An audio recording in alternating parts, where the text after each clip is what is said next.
Aileen Wuornos shattered the myth that serial killers can only be men in a spree of murders that took place over a single year.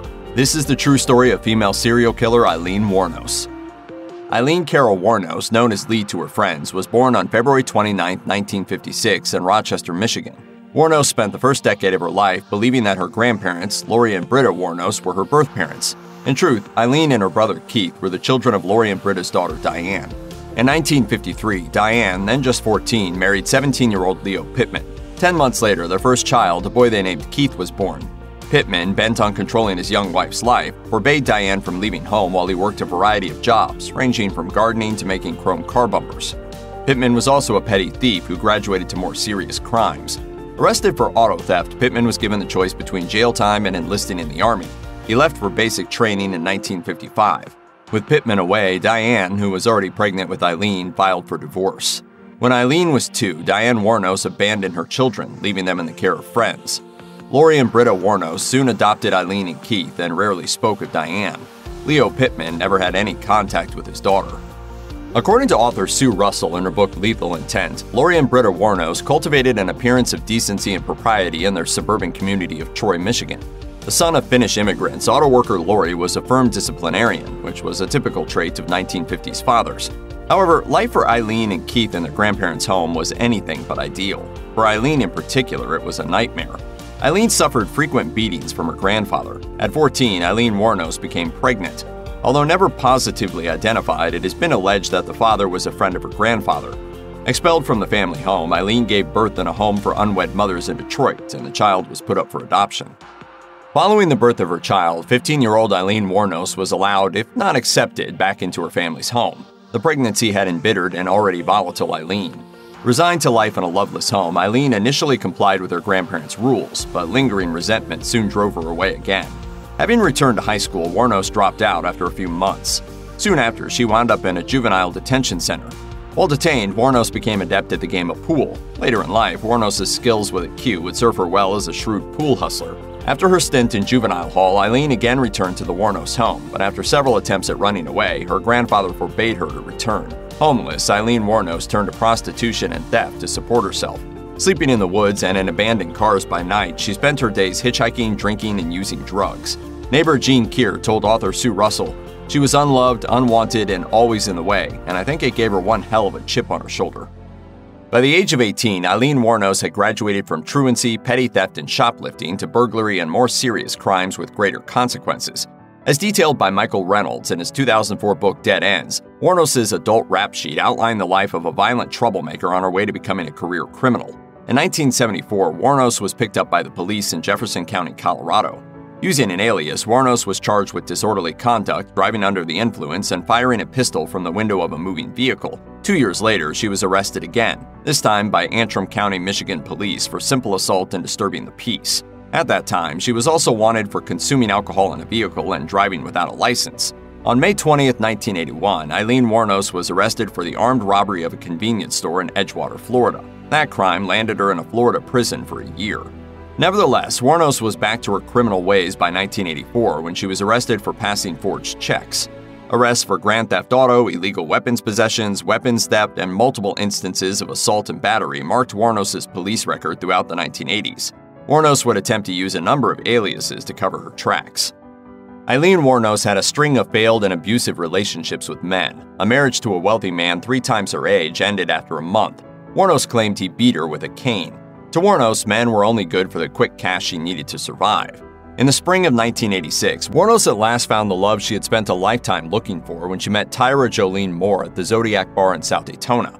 As documented in Michael Reynolds' Dead Ends, Moore was a regular at the Zodiac. A native of Ohio, Moore had fled her small conservative hometown in search of a more gay-friendly environment in Florida at 26. Wuornos and Moore hit it off immediately. From their first meeting, they were inseparable. With Moore's encouragement, Wuornos increased her illegal solicitation to keep the pair in a rough but comparatively comfortable lifestyle of long-stay hotel rooms, booze, and drugs. That's enough to rent a hotel for a whole week, and we can party, hang out. Wuornos would state at her trial, "It was love beyond imaginable. Earthly words cannot describe how I felt about Tyra." Nevertheless, at some point in their 3-year relationship, the couple had exhausted any remaining spark of romance. By the end, they had become little more than hard-living traveling companions. It would be Moore's testimony in exchange for immunity from prosecution that would help convict Aileen. Aileen Wuornos killed for the first time on November 30, 1989. Wuornos' first victim was Richard Mallory, the 51-year-old owner of a Palm Harbor, Florida TV repair business who picked Wuornos up near Daytona Beach. According to Sue Russell, author of Lethal Intent, Wuornos and Mallory enjoyed some pleasant conversation as they headed for Daytona Beach in Mallory's 1977 Cadillac. At some point, Wuornos admitted she was a prostitute and asked Mallory if he could help her make a little money. After discussing price, Mallory and Wuornos drove to a secluded wooded area where Wuornos shot Mallory 4 times. After relieving Mallory of his ID and cash, she covered his body with a discarded piece of red carpet. Wuornos then drove Mallory's car home. She would tell her girlfriend Ty that she had made a lot of money on the road and that some guy had loaned her his car. The facts of what transpired between Wuornos and Mallory are unknown, and Wuornos claimed that she fired in self-defense. Aileen Wuornos' next victim was David Spears, a 43-year-old construction worker. Spears' body was discovered June 1, 1990 in Citrus County, Florida after being shot 6 times. According to Dead End's author Michael Reynolds, Spears' autopsy report revealed that 2 shots had been fired into his back, indicating he was attempting to escape. The next victim was 40-year-old highway worker and rodeo rider Charles Carskadden. Wuornos shot him 9 times in the chest and stomach. The body of 50-year-old salesman Troy Burris was discovered next, shot twice in the chest. On September 12, 1990, authorities discovered the body of Charles Dick Humphreys, 56, in Marion County, Florida, a retired Air Force major and former Alabama police chief. Retired Merchant Marine Peter Seams' body was never found. He disappeared after leaving his home near Jupiter, Florida for New Jersey. Seams' 1988 Sunbird was found in June 1990. Witnesses placed Wuornos and Tyria Moore near the vehicle before its discovery. Wuornos' last known victim was 62-year-old Walter Antonio. Shot 4 times in the back and the back of the head, the location of Antonio's wounds help upend Wuornos' claims of self-defense. Ty Moore had grown uneasy with Aileen Wuornos' increasingly erratic behavior. The unusual stolen items Wuornos was bringing home for the couple to fence at pawn shops unnerved her. Where were the electric razors, toolboxes, briefcases, guns, fishing gear, and watches coming from? Moore had her suspicions, but they were too horrible to contemplate. When they wrecked a stolen Pontiac Sunbird on a wooded road in Florida, a panicked Wuornos had warned Moore to run because they were driving a murdered man's car. It was only a matter of time before the law came down hard on Wuornos, and Moore wanted no part of it. She certainly wasn't going down as an accessory to any crimes. Finally, in November 1990, Moore told Wuornos she was leaving Florida to see her family in Ohio. Meanwhile, the authorities were linking the 7 murders. It was apparent that they were dealing with a serial killer or pair of serial killers, and to their shock, they were likely women. Police sketches of the women appeared on local and national TV. Soon after, Volusia County Police traced items belonging to victim Richard Mallory to a Central Florida pawn shop. The receipt for the stolen merchandise bore Wuornos' thumbprint.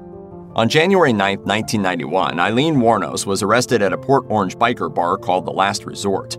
Using an outstanding warrant for an earlier Colorado weapons charge, the police were forced to keep any mention of murder charges under wraps until they could find Ty Moore. As detailed in Dead Ends, investigators from Florida located Moore in Scranton, Pennsylvania. Assured that she was not under arrest, Moore explained that Wuornos had told her about killing Richard Mallory. At first, she didn't believe Wuornos, but the incident with the wrecked stolen car further aroused her suspicions about Wuornos' activities. Claiming that she feared for her life, Moore neglected to alert the authorities. Back in Florida, investigators convinced her to help them get a confession from Wuornos. Moore would write a letter to Wuornos requesting that she call her at a nearby motel. On January 14, 1991, Wuornos phoned Moore from jail. Investigators would be present to secretly record the calls and coach Moore. After 11 tense and tearful conversations over 3 days, Moore was able to convince Wuornos to confess to the killings. At 10:14 a.m. on January 16, 1991, Aileen Wuornos met with Sergeant Bruce Munster and Arresting Officer Larry Horzeppa in an interrogation room at the Marion County Jail and confessed. And he said, I did the most horrendous crime in the whole wide world. Throughout her trial, Aileen Wuornos declared that each murder was an act of self-defense. Maintaining that the victims had solicited her for sex and then attempted to rape her, Wuornos claimed she shot her victims to save her own life. The case, as presented by her defense attorneys, painted Wuornos as a troubled woman with borderline personality disorder and an IQ of 81. Despite their best efforts, the defense was unable to use Wuornos' mental state and capacity to save her from a death sentence. The prosecution constructed a portrait of a calculating, man-hating killer who, under the guise of being distressed and stranded, lured 7 innocent men to their deaths. Wuornos received a total of 6 death sentences. The cops, the judges, the lawyers, they were all male. As depicted in Nick Bloomfield's Eileen, Life and Death of a Serial Killer, Aileen Wuornos' final days on Florida's death row were marked with paranoia. Wuornos professed her hate for men, the police, and the legal system, while alternatively maintaining and denying that she killed in self-defense. On October 9, 2002, Wuornos' death sentence was carried out. Wuornos said in her final statement, "I'd just like to say that I'm sailing with the Rock and I'll be back. Like Independence Day with Jesus, June 6th, just like the movie, big mothership and all, I'll be back." The first woman profiled as a serial killer by the FBI, Aileen Wuornos was a source of constant fascination for the media. Wuornos is the subject of news articles, tabloid TV programs, books, documentaries, and a made-for-TV movie. In 2003, Wuornos' story was told in the dramatic film Monster, starring Charlize Theron. Theron's spot-on portrayal of Wuornos garnered her the 2004 Academy Award for Best Actress. If you or someone you know is struggling with domestic abuse, please call or chat online with the National Domestic Violence Hotline at 1-800-799-7233.